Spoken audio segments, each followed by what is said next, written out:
We are wondering what is happening to the world. Everything is changing.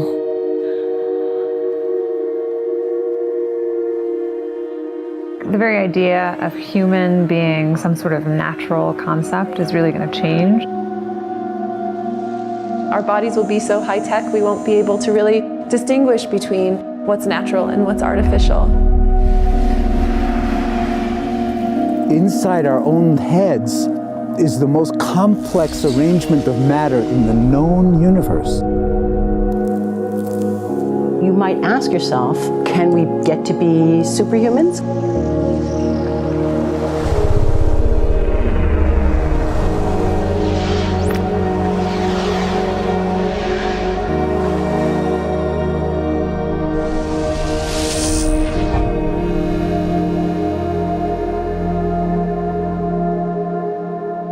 The original Industrial Revolution was driven by the discovery that you could use steam engines to do all kinds of interesting things.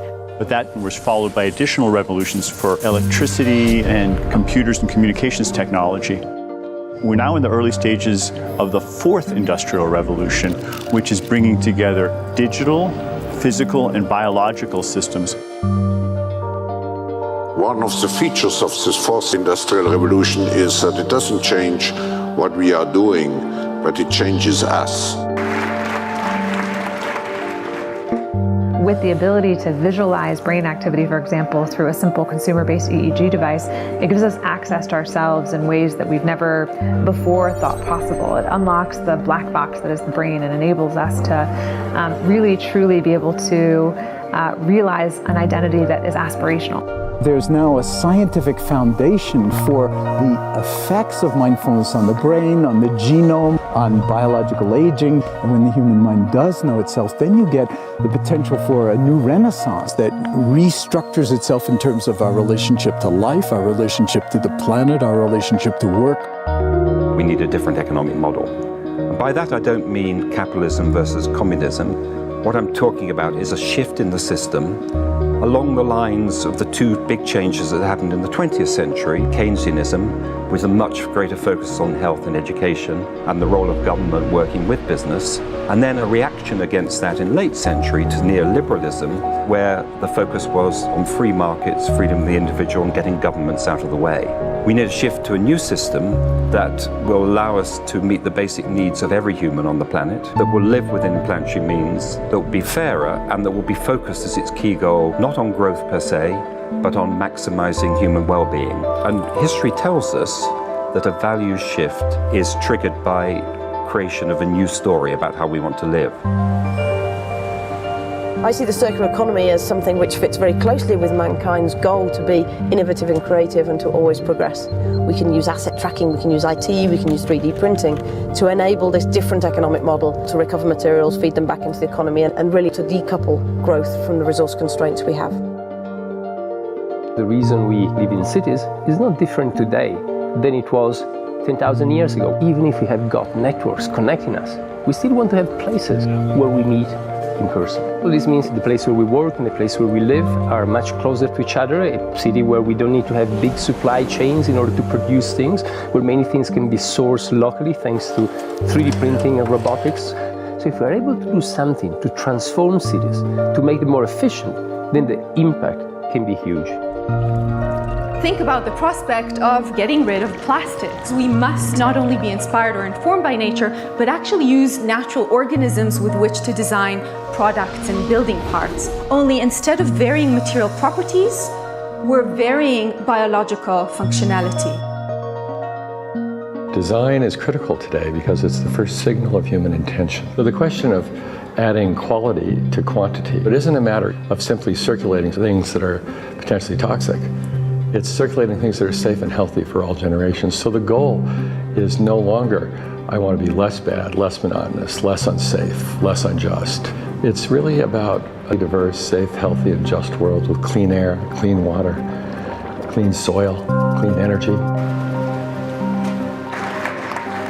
Together we are fighting to preserve our fragile climate from irreversible damage and devastation of unthinkable proportions. If we think about the original Industrial Revolution, it was an energy revolution. I like to think of it as a kind of bookending of a period in human history during which we used fossil fuels, and it worked very well for us for a long time. But now we have to bring that to an end. We have energy technologies that can power our civilization: solar, wind, biomass. So then the question is, well, how do we get grid integration? Maybe the wind is blowing in Denmark, the sun is shining in Germany, and now you can move that electricity through an integrated grid. You can supply energy to everyone who needs it, and you can supply energy at all times.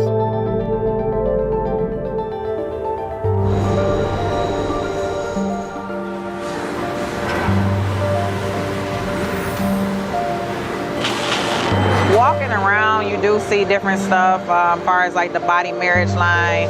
They use a lot of things that help them lift up and move things to the car. You just sit there and, program something, and it has its own set mind to go ahead and do everything. And then as humans, we just come in and take the extra steps to help the technology. It's not the cure-all for everything. There's definitely a lot of things where people perform the operation better, but certainly for the right applications, robotics are a huge improvement for the process.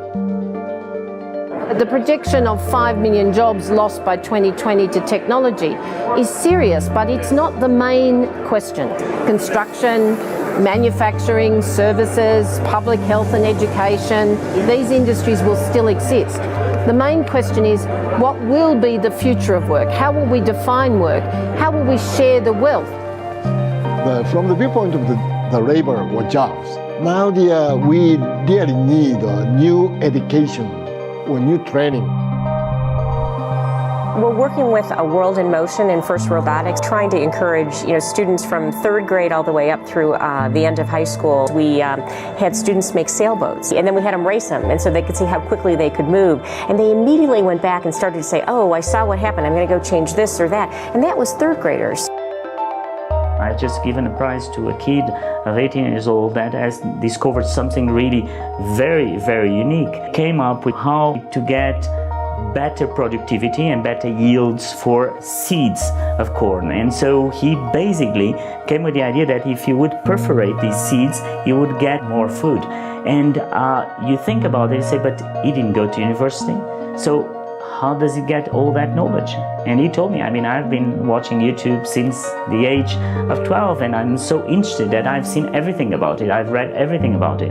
The world is really open to learning. The thing is, how do you give the incentive to your kids to do that? It's this ability of digital technology to change outcomes, to truly empower people all over the world that can create a more equitable growth, because I think the world needs that.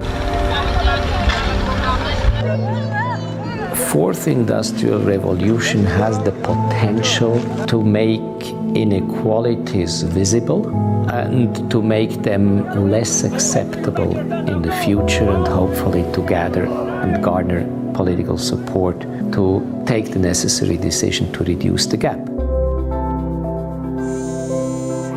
Humans have always been using tools, but because of the recent advances in technology, we're beginning to have machines that can augment us in all sorts of interesting ways. I was the first person in the world to be able to voluntarily move my leg.